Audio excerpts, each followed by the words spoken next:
Salman Bachar Diagne, on vous présente parfois comme le penseur de la mutualité, du mélange. Et justement, dès les premières lignes de Comment philosopher en islam, vous vous interrogez sur la conciliation de ces deux termes, philosophie et islam.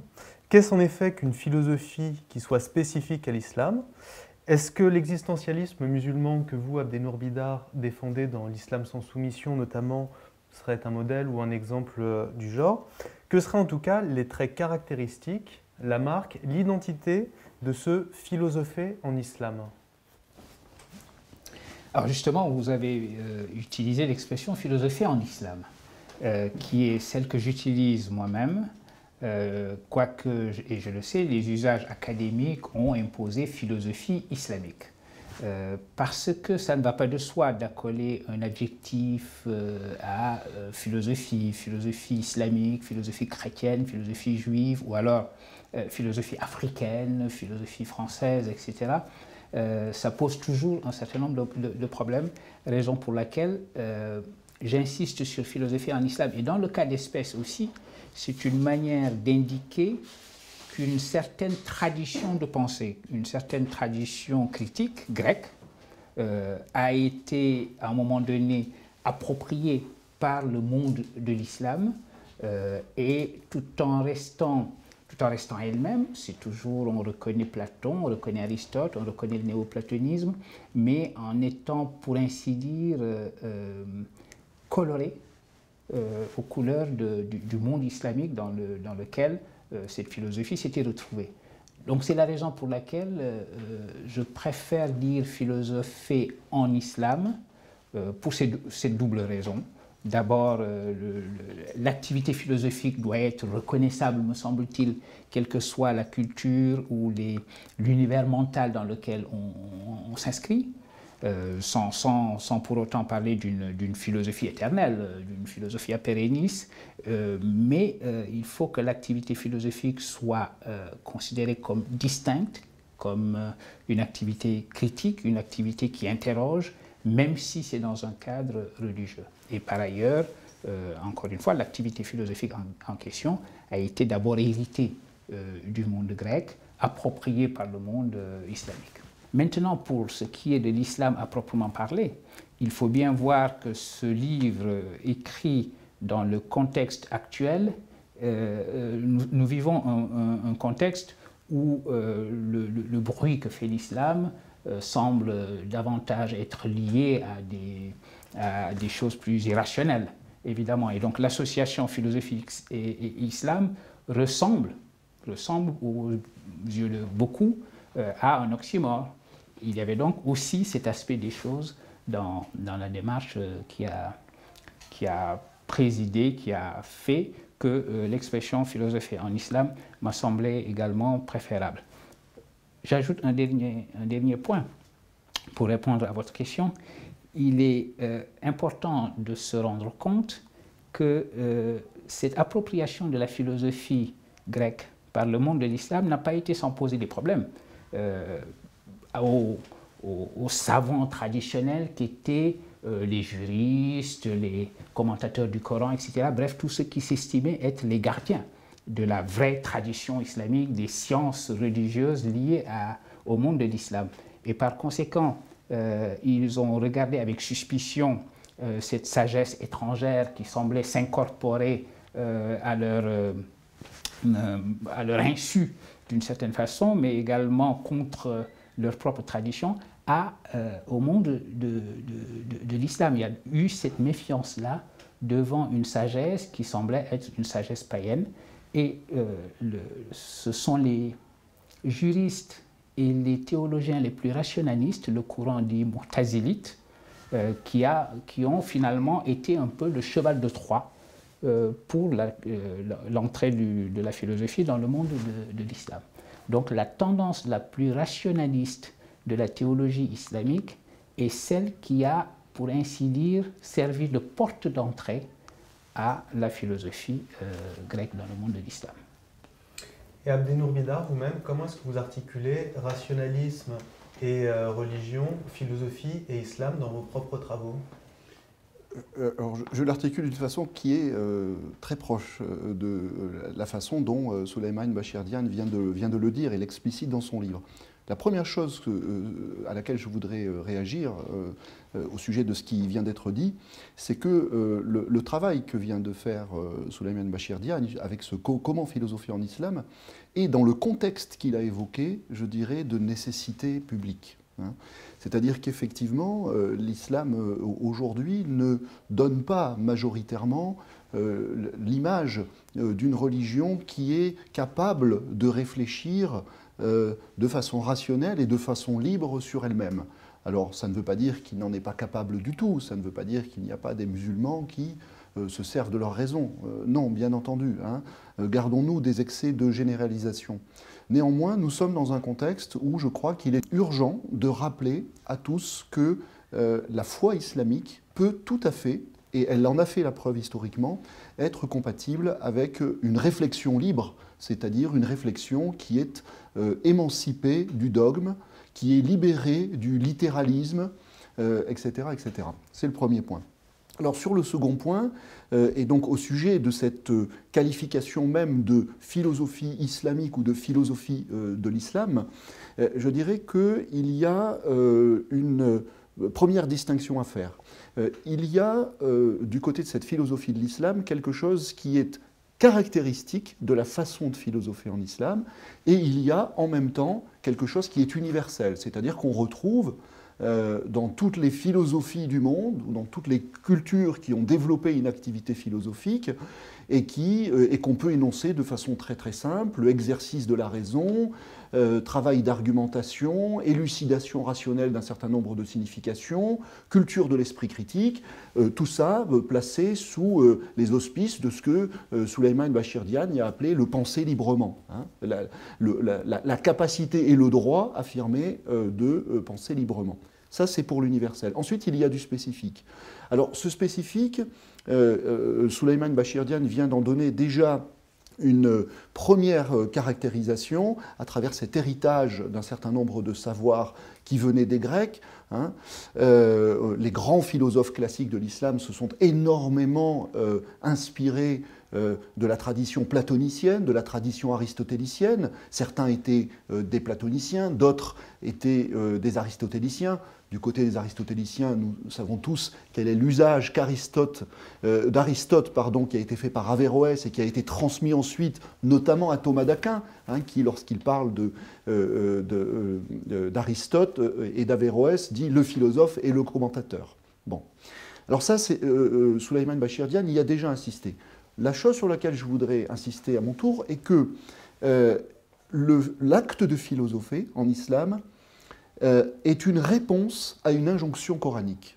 C'est-à-dire que, et c'est intéressant de le souligner d'emblée, parce que ça montre à quel point le fait de philosopher n'est pas exogène, n'est pas exotique, n'est pas étranger à l'univers matriciel de la culture islamique, puisque la matrice fondamentale de l'islam, le texte de référence, c'est le Coran. Eh bien, le Coran, continuellement, c'est véritablement un de ses leitmotifs fondamentaux, s'adresse aux hommes, dit le Coran, doués d'intelligence, à ceux qui réfléchissent, à ceux qui méditent, à ceux qui sont capables de discernement, à ceux qui sont capables de réflexion. Et continuellement, le Coran propose notamment une chose à la méditation de l'intelligence et donc à l'activité philosophique qui est le spectacle de l'univers. Le spectacle de l'univers présenté de façon assez classique comme un ordre, comme un macrocosme sur lequel le microcosme humain, avec lequel le microcosme humain, le microcosme de la cité humaine, le microcosme de la nature humaine ou de l'intériorité humaine est en correspondance. Donc il s'agit de se rendre vigilant et de se mettre à l'écoute et de se mettre à la réflexion sur tout ce que le spectacle de l'univers peut nous délivrer en fait de ce que le Coran appelle des signes, c'est-à-dire un certain nombre d'indices sur lesquels l'intelligence doit s'exercer. Et notamment, il y a un point, ça c'est vraiment, j'invite tout le monde hein, à lire le Coran justement comme quelque chose qui s'offre à l'intelligence, il y a quelque chose qui est absolument extraordinaire, c'est de voir que, en particulier, il y a un point dans le spectacle de l'univers sur lequel le Coran attire l'attention du lecteur. C'est la puissance créatrice qui y est à l'œuvre. C'est-à-dire que véritablement, il y a là quelque chose. Jacques Berck, un grand spécialiste de l'islam, a cherché toute sa vie durant ce qu'il appelait un kérigme dans le Coran, c'est-à-dire vraiment une clé, un point d'entrée fondamental. Là, je crois qu'il y a quelque chose de cet ordre-là. C'est-à-dire qu'il y a dans si vous voulez, presque cette obsession coranique à attirer l'intelligence sur le mystère de la puissance créatrice qui est à l'œuvre dans l'univers, il y a là, je dirais, la plus belle, la plus noble, la plus profonde des injonctions à philosopher. Alors vous remarquez tous deux dans vos travaux que beaucoup de questions sont posées effectivement par le Coran et se posent aussi dans le monde musulman. Par exemple, à la mort du prophète Mahomet, la question de la succession, qui sera énormément débattue. Vous insistez aussi sur la question du plus apte à gouverner, qui est une question classique de philosophie politique. La question aussi de la liberté, est-ce que je suis libre d'agir ou est-ce que je suis agi par Dieu quand je choisis ou je décide de faire telle ou telle chose. Je me demandais quelles ont été les grandes réponses philosophiques qui ont pu être avancées par des penseurs musulmans et quelles ont pu être en face des réponses qui seraient proprement religieuses et non philosophiques, justement, peut-être pour éclaircir la différence entre les deux types de démarches. Alors, je parlais justement tout à l'heure des écoles théologiques. Il faut bien voir la situation. Jusqu'en 632, qui est la date de la mort du prophète de l'islam, eh bien, le prophète était là et donnait les réponses aux différentes questions qui pouvaient être soulevées dans la communauté. Et au moment de sa disparition, il y a un désarroi total dans la communauté, d'abord dû à sa mort simplement. Il y avait un attachement incroyable de tous les musulmans, de cette première communauté qu'il avait formée à sa personne, mais également, c'était, semble-t-il, la disparition de la possibilité d'avoir des réponses chaque fois qu'on avait des questions qui se posaient. Et donc, il est intéressant d'ailleurs, en relation avec ce que nous venons de dire du rationalisme et de l'exigence d'utiliser sa raison, de voir que lorsque la question de la succession s'est posée, même sur son lit de mort, l'un des compagnons du prophète, Omar, qui allait ensuite être le deuxième calife, le deuxième remplaçant du prophète après le premier qui a été Abou Bakr, celui-ci avait dit devant le désarroi de la communauté, avait insisté sur le fait que finalement les choses se passeraient bien puisque, disait-il, nous recevons de lui en héritage et le livre de Dieu, le Coran, dont Abdenour disait tout à l'heure à juste raison à quel point il organise l'univers mental musulman. Nous avons donc le livre de Dieu et nous avons son exemple, l'exemple dont on peut s'inspirer. On peut se poser la question, qu'aurait-il fait dans des circonstances autres? Et autrement dit, la réponse qui était ainsi faite au désarroi de la communauté par ce compagnon Omar consistait à dire « faisons-nous confiance, faisons confiance à notre propre raison ». À notre propre raison créatrice, d'ailleurs, pour reprendre un petit peu l'expression de puissance créatrice dont parlait tout à l'heure Abdenour, parce que cette puissance créatrice qui est principalement la puissance créatrice de Dieu, elle est également l'héritage de l'humain. L'humain aussi a cette puissance créatrice. Et donc, faire confiance à sa raison et considérer que le monde était arrivé à une maturité, à un état de maturité tel que la prophétie elle-même n'était plus nécessaire, était le point de vue qui avait été avancé à ce moment-là, et donc le point de vue à partir duquel on peut dire que l'esprit philosophique, en général, cet esprit d'approche critique, d'examen et de réflexion, allait se développer. Cela dit, le texte était là, et il fallait bien s'accommoder maintenant de l'intelligence humaine que nous pouvions en avoir, en l'absence d'une autorité qui dirait comment le recevoir ou comment l'entendre. Et les principales questions ont été les suivantes, qui étaient liées d'ailleurs à la situation politique, de conflits des compagnons autour de la question qui doit gouverner, qui est apte à gouverner, qui doit succéder à la tête de la communauté. Est-ce que l'humain est libre d'agir comme il agit, ou bien est-ce qu'il est le jouet, au fond, de Dieu? On voit bien quel est l'enjeu dans ce cas-là. Si je suis libre d'agir comme je l'entends, c'est d'une certaine façon que je limite la puissance de Dieu, qui doit être la cause ultime de tout. Mais par ailleurs, si je n'agis que parce que je suis agi par Dieu, au moment de punir ou de récompenser, Dieu punira ou récompensera une marionnette, et ça n'a pas de sens. Dans un cas, c'est la puissance divine qui semble se jouer, et dans l'autre cas, c'est la justice divine qui semble se jouer. Donc voilà une première grande question théologique. Deuxième grande question théologique. On parlait tout à l'heure de la centralité du Coran. Mais ce Coran, au fond, était-il la parole de Dieu? On ne doutait pas qu'il fût la parole de Dieu, mais qu'est-ce que cela signifiait?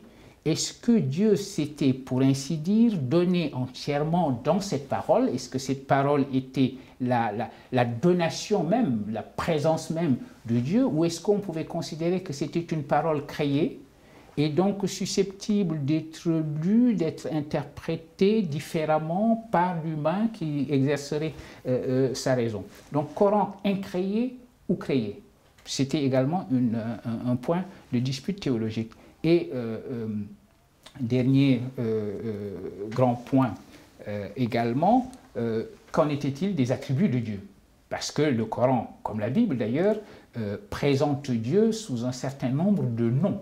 Et ces noms sont des noms qui sont souvent anthropomorphiques. Quand je dis que Dieu entend et voit, il n'entend pas comme j'entends, il ne voit pas comme je vois. Ou même alors parler de la face de Dieu ou de la main de Dieu, ou décrire Dieu en train de s'asseoir sur son trône, comme ça n'est quand même pas de la manière dont moi je m'assois sur ma chaise. Donc, qu'en est-il de ces attributs? Sont-ils liés à l'essence de Dieu? Sont-ils des manières de parler de lui? Est-ce que la meilleure manière de parler de Dieu ne serait pas une manière, dans la démarche de la théologie négative, de dire tout ce qu'il n'est pas, plutôt que de dire ce qu'il est et qui le trahit nécessairement? Voilà trois grandes questions sur lesquelles vous pouviez avoir l'attitude ou la plus littéraliste, celle qui consiste à dire pour l'essentiel, écoutez, ne nous interrogeons pas plus avant, prenons les choses telles qu'elles sont dites, littéralement, sans poser la question du comment. Et une attitude rationaliste qui consiste à dire, mais non, nous avons la possibilité d'apporter réponse à ces questions-là. Évidemment, il faut insister sur la liberté humaine, parce que c'est celle qui donne sens à l'idée de justice, et c'est celle qui donne sens à la création même de l'humain et à la puissance dont l'humain est porteur, et qui dirait également, pour cette raison, les attributs ne tiennent pas à l'essence de Dieu, ce sont des manières de parler, l'essence est enfermée en elle-même, dans son unicité et dans son caractère unique, et par ailleurs, donc, le Coran lui-même est parole divine créée. Et la relation que nous devons avoir au texte, c'est la relation que nous aurions à un texte qui a été créé, et donc qui est ouvert à nos interprétations. Voilà une position rationaliste qui va définir une école de théologie particulière, les Mu'tazilites on les appelle, et alors que l'attitude la plus littéraliste va définir l'acharisme. Disons que ce sont les deux grandes écoles de théologie. Et pour revenir à la question de la philosophie, comme je le disais d'abord, il est intéressant de voir que le mu'tazilisme, la théologie rationnelle, celle qui apportait les réponses rationalistes aux trois grandes questions qui se posaient, a été la théologie qui a, pour ainsi dire, présidé à une sorte de réception officielle de la philosophie grecque. Parce que quand les califes abbassides qui ont créé un centre de traduction de la philosophie grecque ont été au pouvoir, ces califes-là étaient théologiquement des mu'tazilites. Donc ce serait une articulation entre rationalisme et, peut-on dire, misologie, ou rationalisme et rejet de la spéculation sous toutes ses formes? Comment est-ce que vous caractériseriez Alors déjà, Souleymane Bachir Diagne a raison de souligner ça ou de présenter ça comme une grande fracture dans l'histoire de l'islam, sur laquelle d'ailleurs le monde musulman continue d'être d'être établi. Hein. De ce point de vue-là, et à d'autres égards aussi, on peut dire que, en étant un peu nietzschéen, il danse au bord de l'abîme, hein. Hélas. Alors, on peut la caractériser aussi, cette fracture, en disant que d'un côté, il y a un quiétisme et un littéralisme, et de l'autre côté, effectivement, une rationalité à l'œuvre qui peut elle-même, d'ailleurs, parfois se dégénérer en rationalisme, hein, c'est-à-dire un isme qui exclut de l'activité de la raison tout ce qui serait de l'ordre d'une intuition qu'on pourrait qualifier de suprarationnelle. Alors, je vais y revenir d'ailleurs. Vous êtes parti dans votre question du modèle du prophète. Et je crois qu'il y a là quelque chose qui, pour nous, qui avons le souci d'une philosophie en islam, il y a là quelque chose qui est particulièrement important. Je vais vous le dire d'une formule. Il me semble que le prophète de l'islam a été le premier des philosophes de l'islam. Je m'explique. Je vous cite un passage de ce que dit Sulayman Bachir-Diagne dans son livre. Imaginons le prophète en compagnie de ses compagnons, qui l'interrogeaient continuellement sur ce qu'il fallait penser de tel passage du Coran, sur ce qu'il fallait faire dans telle circonstance. Sulayman Bachir-Diagne dit « Comment fallait-il entendre tel passage coranique ?» demandait un compagnon. Il l'éclairait. Donc le prophète répondait. Que fallait-il faire dans telle circonstance? Il répondait. Eh bien, c'est en ce sens-là que Mohammed était philosophe, c'est-à-dire qu'on voit une raison, on voit une intelligence, on voit une pensée à l'œuvre. Ce qui est particulièrement intéressant, c'est que cette pensée est à l'œuvre à partir d'une inspiration qui est l'inspiration prophétique. En tant que philosophe, je trouve que c'est intéressant parce que j'ai l'impression que se trouve noué dans la personne, ou le personnage, si on veut considérer qu'il y a là quelque chose qui est un peu mythifié, dans la personne de Mohammed, ce qui se trouve incarné, personnifié, et ce dont on a l'archétype, c'est l'archétype d'une intelligence complète, qui sait à la fois justement s'appuyer sur ce que j'ai appelé une intuition suprarationnelle, dont la matière chez lui va être le Coran. Est-ce que cette inspiration est de nature complètement humaine? Est-ce qu'elle est divine? Quelle est la part de Mohammed ou de Mahomet donc, dans l'élaboration du Coran? Est-ce qu'il a été simplement un réceptacle passif? Est-ce que l'intelligence humaine passive, comme le disaient les philosophes classiques de l'islam, a été illuminée d'en haut par une intelligence active qui serait de nature divine ou qui serait de nature angélique? Donc il y a là matière à s'interroger sur ce qui s'est passé dans l'intériorité de Mohammed et sur la nature de son inspiration fondamentale. Et puis cette inspiration fondamentale est travaillée par l'intériorité, en l'occurrence par la raison, qui est une faculté, alors sans la rendre totalement instrumentale, mais qui est une faculté d'élucidation, de mise en forme, communicable. Hein, là, on voit comment cette raison est engagée dans un dialogue. Hein, donc là, on a, si vous voulez, les deux grandes fonctions de la raison, élucidation, communication, ce qui est très important. Et je dirais qu'à partir de ce modèle prophétique, c'est-à-dire de ce modèle du prophète qui philosophe sur la base d'une inspiration fondamentale, eh bien, il y a eu, dans l'histoire de l'islam, deux grands choix. Et on revient à cette fracture qu'on évoquait. C'est-à-dire que lorsque... Il y a eu, si vous voulez, deux façons d'imiter le prophète. Il y a eu une façon qui était une façon que je qualifierais de philosophique et une façon qui était, et que je qualifierais, pardon, de religieuse. Qu'est-ce que c'est que la façon religieuse? La façon religieuse, c'est celle qui choisit le littéralisme de la réponse du prophète. C'est-à-dire la réponse, l'imitation du modèle du prophète qui consiste à dire « il a donné telle interprétation au Coran, il a dit que dans telle circonstance il fallait faire telle chose, il a une autorité transcendante vis-à-vis de nous, donc nous devons lui obéir, donc nous devons nous conformer à la réponse. » Voilà, si vous voulez, ce que j'appellerais le modèle de la fidélité de type religieux. Mais il y a une autre compréhension possible de l'imitation du prophète et de la fidélité au prophète, qui consiste à s'attacher davantage à l'acte qui a été le sien, plutôt qu'à la réponse qu'il a donnée. En l'occurrence, il avait en face de lui, c'est-à-dire en face de son intelligence, tel verset du Coran, tel passage coranique.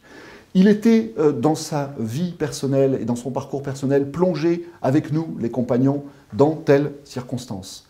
Eh bien, à ce moment-là, comme le phronimos d'Aristote, hein, eh bien, il s'est demandé comment agir. Et il a agi en homme avisé, qui est capable, dans le flux du devenir, de ne pas se laisser emporter et de trouver une façon d'insérer son action dans le cours du monde.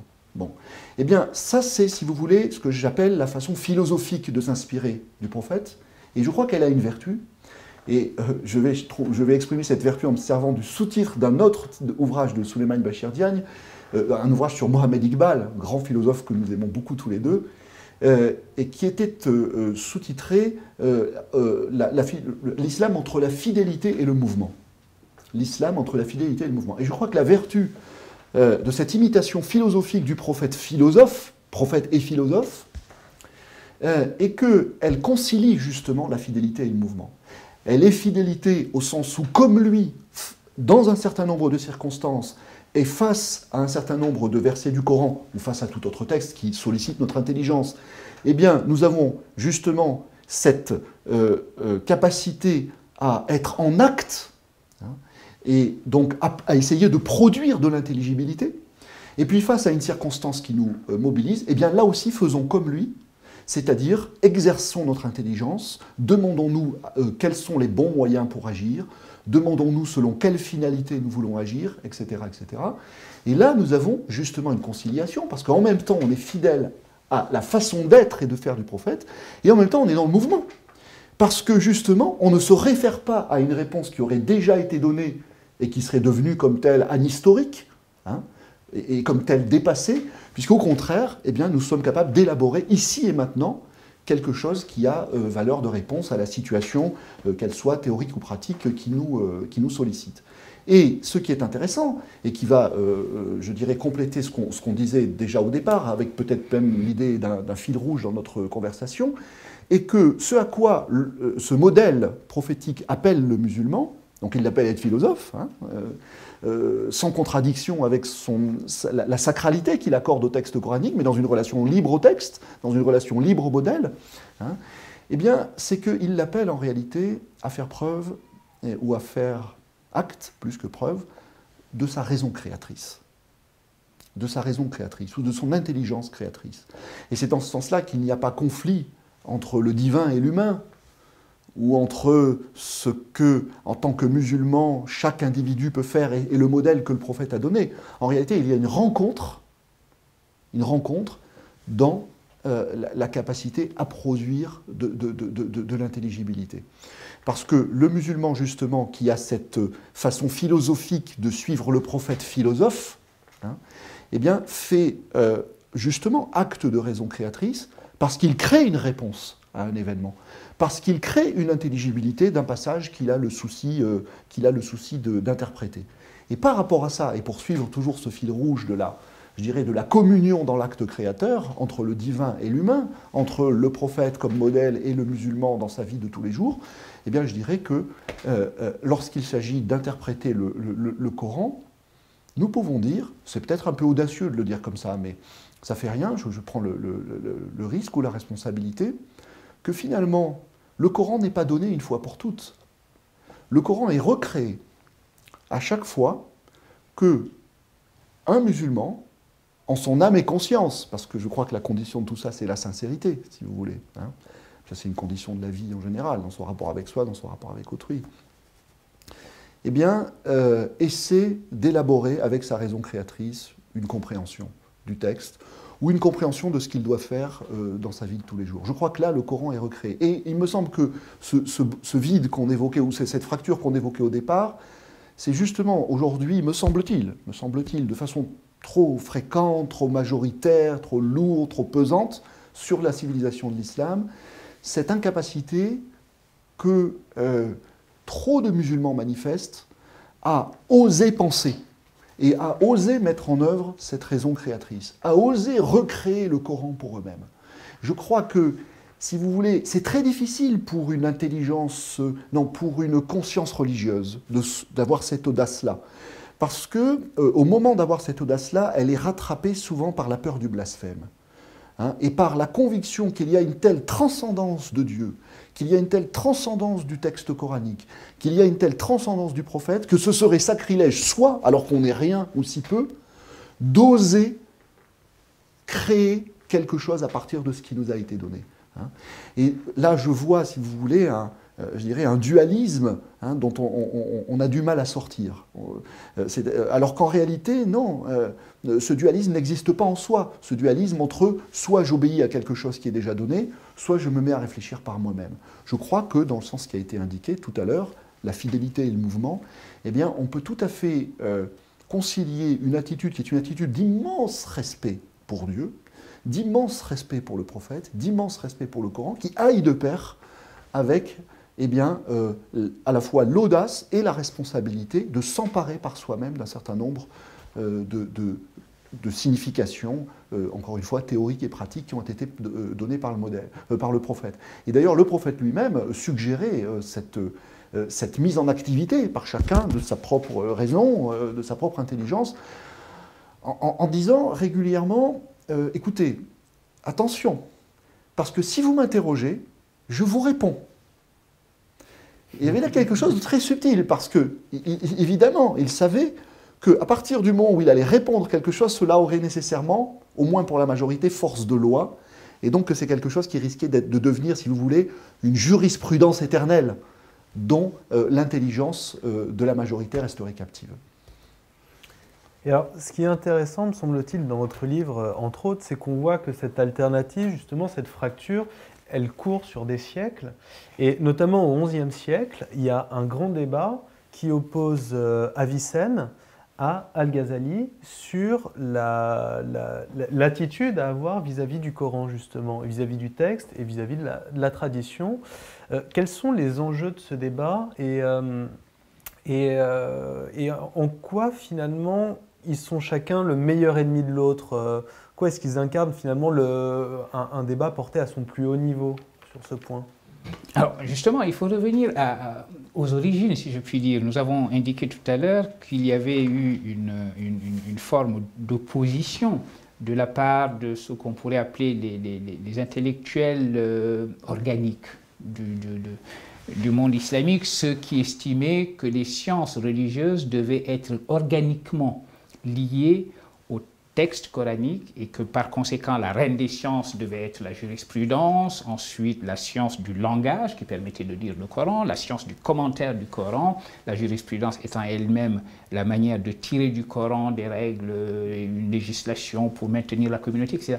Et donc ils voyaient d'un très mauvais œil ces lieux de pensée indépendante, de pensée libre, que pouvait être la philosophie évidemment, mais même la théologie qui pourtant s'inscrivait parfaitement dans le dogme, mais simplement commencer à interroger de manière rationnelle le dogme, pouvait sembler suspecte à ces conservateurs. Donc, ces conservateurs estimaient que la philosophie était matière étrangère, discipline étrangère, qui risquait de créer division et trouble.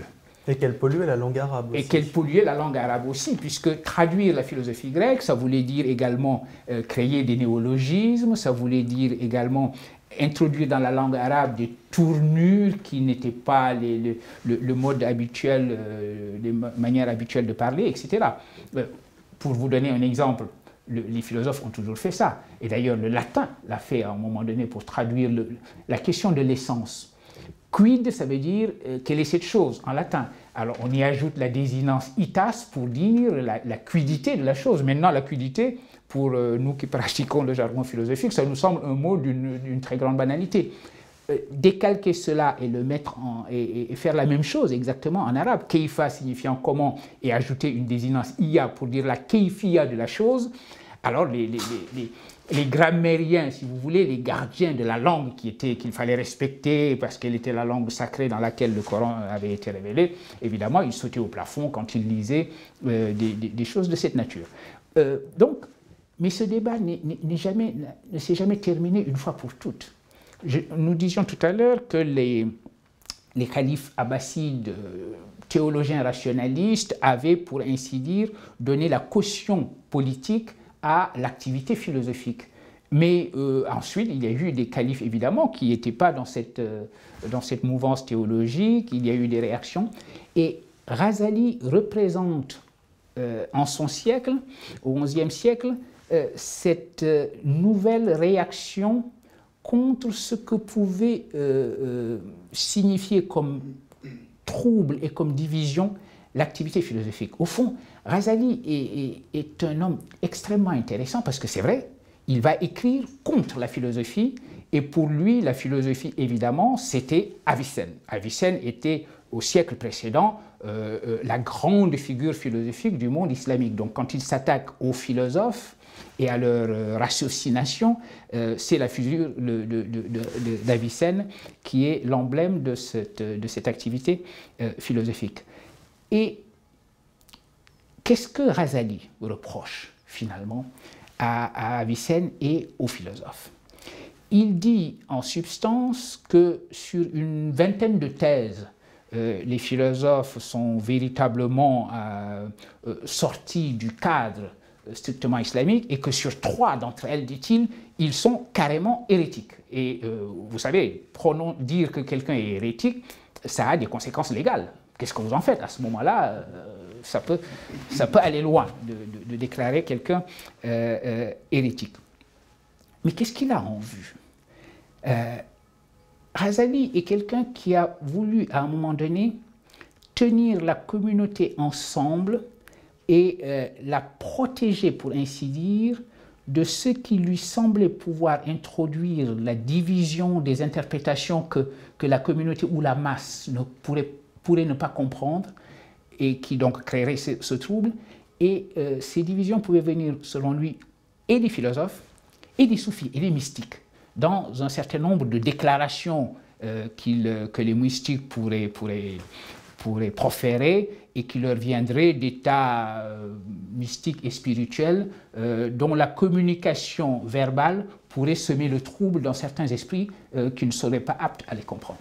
Et cette idée de protéger la communauté est au fondement même de la démarche de Razali, consistant à dire les philosophes risquent de nous faire tomber dans l'hérésie, les mystiques, parce que lui-même en était un, les mystiques, il faut bien comprendre une sorte de mysticisme beaucoup plus sobre que les déclarations quelque peu intempestives qui avaient été, par exemple, le fait de ce mystique qui a été condamné à mort à l'âge qui déclarait « Je suis Dieu, je suis la vérité créatrice ». Donc c'est ce souci de faire en sorte que les interprétations les plus osées, les plus audacieuses, ne viennent pas semer le trouble dans les masses, qui était au fondement même de la démarche anti-philosophique de Razali. Abdenour disait une chose très juste tout à l'heure, c'est qu'il parlait du manque d'audace devant la possibilité de blasphémer. Ce n'est pas seulement, uniquement d'ailleurs, devant la possibilité de blasphémer, c'est qu'un des risques dans l'interprétation, c'est précisément le pluralisme, parce que l'interprétation est plurielle. Si nous disons il faut que nous interprétions les choses en fonction de notre intelligence, pour le théologien de base, celui qui s'estime le gardien de la religion, il va dire oui, mais ça va faire beaucoup d'interprétations et la communauté risque d'être déchirée dans l'unité qui devrait être la sienne. Et lui aura au passage perdu une part de son autorité. Et lui aura perdu une part de son autorité, évidemment, en voie de conséquence. Mais ce qu'il mettra en avant, c'est la protection de la communauté et de sa cohésion. Voilà. Et c'était le souci de Razali. Il n'empêche, et c'est en cela que je disais que Razali présente 2 visages, il n'empêche qu'il est probablement le plus philosophe des philosophes du monde islamique. D'abord, sa démarche elle-même a consisté à prendre appui sur sa raison, à interroger de manière tout à fait libre ce qui avait été les croyances les plus reçues jusque-là. Ça veut dire une démarche à la Descartes, où effectivement on révoque tout en doute et on se demande qu'est-ce qui tient. Et donc il va très loin dans cette démarche. Il le dit d'ailleurs, il dit que celui qui ne doute pas n'examine pas, et celui qui n'examine pas ne croit pas. Il faut donc douter, et cela fait partie de la démarche de la foi, que de remettre en question les choses dans lesquelles, justement, on a foi. On ne peut pas imaginer des démarches philosophiques plus modernes. Le texte de Razali, auquel je fais allusion ici, a été souvent d'ailleurs rapproché du texte de Descartes, ou des confessions de saint Augustin. Certains ont traduit ce texte d'ailleurs sous le titre « Les confessions ». Par ailleurs, dans ses autres écrits, un écrit comme le Tabernacle des Lumières, il s'installe de manière tout à fait naturelle dans le vocabulaire néoplatonicien pour exprimer les idées à la fois rationnelles et mystiques qui sont les siennes. Cela veut dire donc que la langue de la philosophie est sa langue. Mais par ailleurs, son souci de théologien, parce qu'il faut se rappeler aussi qu'il avait des responsabilités, je dirais, politiques. Il avait été nommé au poste qui était le sien de professeur titulaire de la chaire à la Nizamiya de Bagdad, à l'université, disons, de Bagdad, pour parler vite. Il était le job description, la description de ses responsabilités, c'était de défendre une certaine théologie acharite, sunnite, contre d'autres interprétations de l'islam. Donc il était pour ainsi dire dans son rôle en établissant ainsi une sorte de défense de la communauté et de la foi majoritaire contre ce qui pouvait être les outrances philosophiques selon lui ou les outrances mystiques. Mais dès que lui-même exprime sa propre philosophie, sa propre pensée et traduit en langage philosophique sa propre expérience spirituelle, il trouve tout naturellement la langue de la philosophie. C'est pour ça d'ailleurs, il écrit un texte où il parle de la...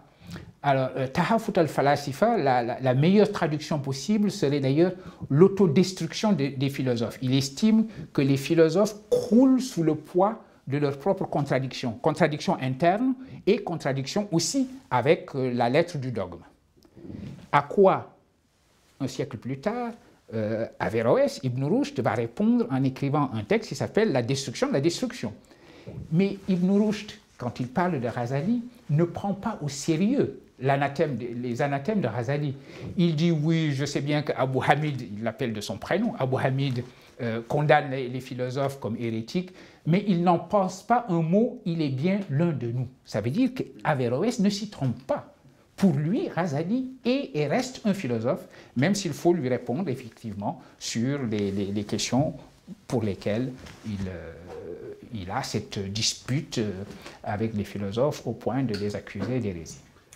Il me semble que ça pose une question de fond qui est, quand on est religieux finalement, quand on est croyant, quand on est confronté à des concepts abstraits comme Dieu, comme la liberté, peut-on ne pas philosopher? Est-ce que même être dans une fidélité presque aveugle à la lettre, ce n'est pas déjà avoir fait un choix philosophique, littéraliste, dans le cadre d'une opposition avec d'autres modes d'interprétation? Comment ne pas philosopher? Votre question est tout à fait alors excellente et nécessaire. Comment ne pas philosopher quand on a, pardon je le dis d'une façon un peu brutale, quand on a Dieu en face de soi? C'est le plus bel objet philosophique qui soit. Hein.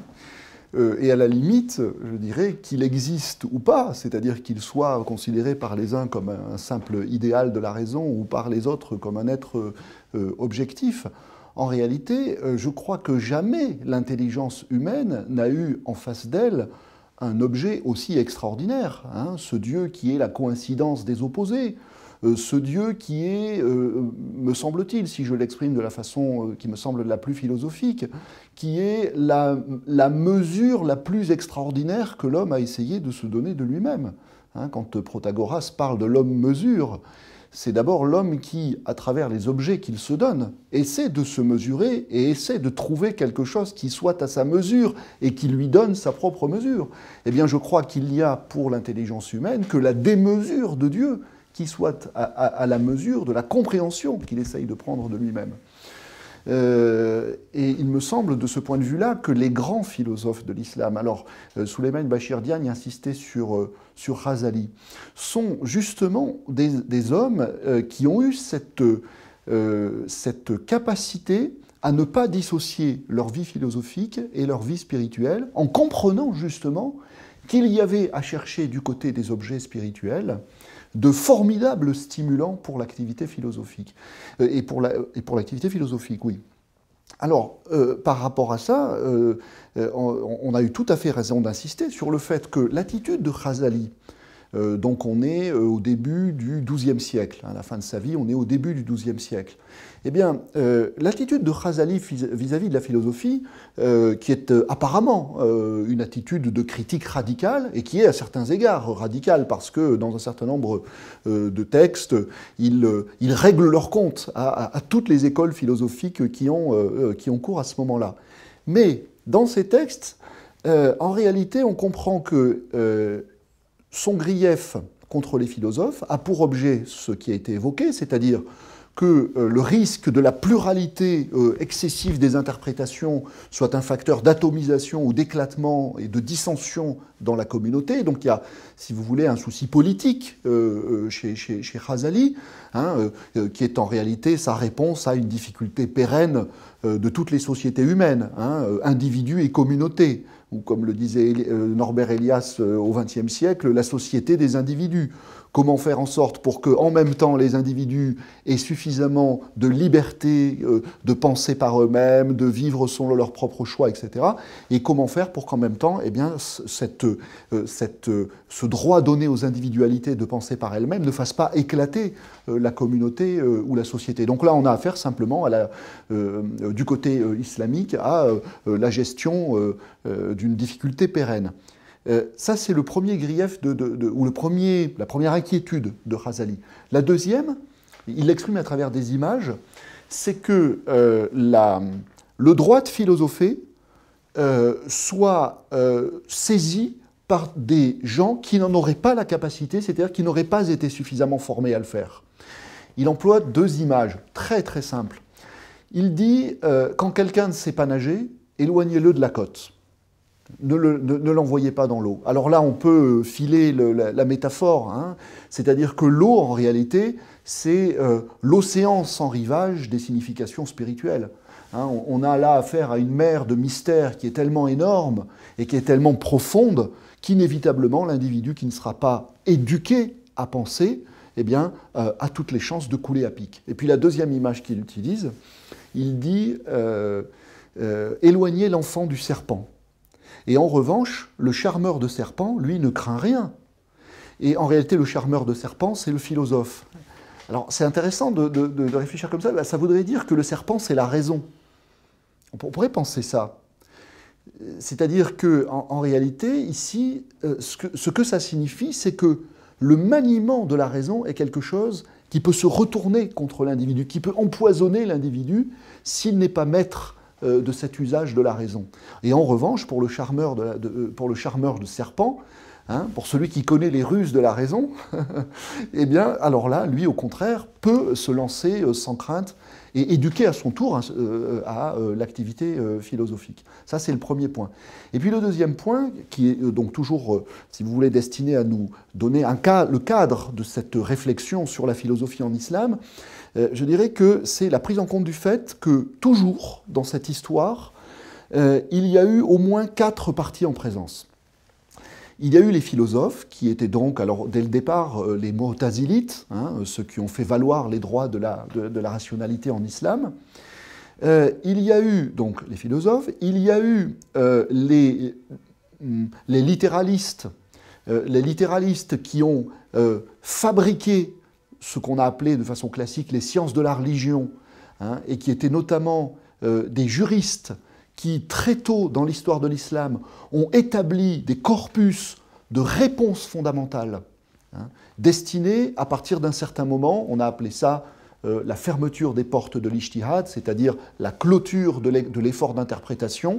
Les interprétations étaient formées, elles étaient acquises, et à partir de là, on s'installait dans une logique de répétition. Donc, on a eu affaire à des sciences de la religion, c'est le deuxième terme de ce jeu à 4, si vous voulez. Il y a les philosophes, il y a donc les sciences de la religion, il y a entre les deux le kalam, c'est-à-dire la théologie. Sulaiman Bachirdian dit dans son livre qu'elle a un pied en dehors des sciences de la religion, un pied dedans, elle a aussi un pied dans la philosophie, un pied dehors. Cette théologie en islam a été, je dirais, de façon très classique, comme la théologie chrétienne, partagée entre deux destins. Le destin purement apologétique, c'est-à-dire que la théologie se contente d'être à l'appui d'un certain nombre d'articles de foi fondamentaux pour leur donner une assise, une solidité rationnelle, et en ce sens-là, elle mobilise l'activité philosophique, mais comme on l'a dit ici en Occident, de façon ancillaire.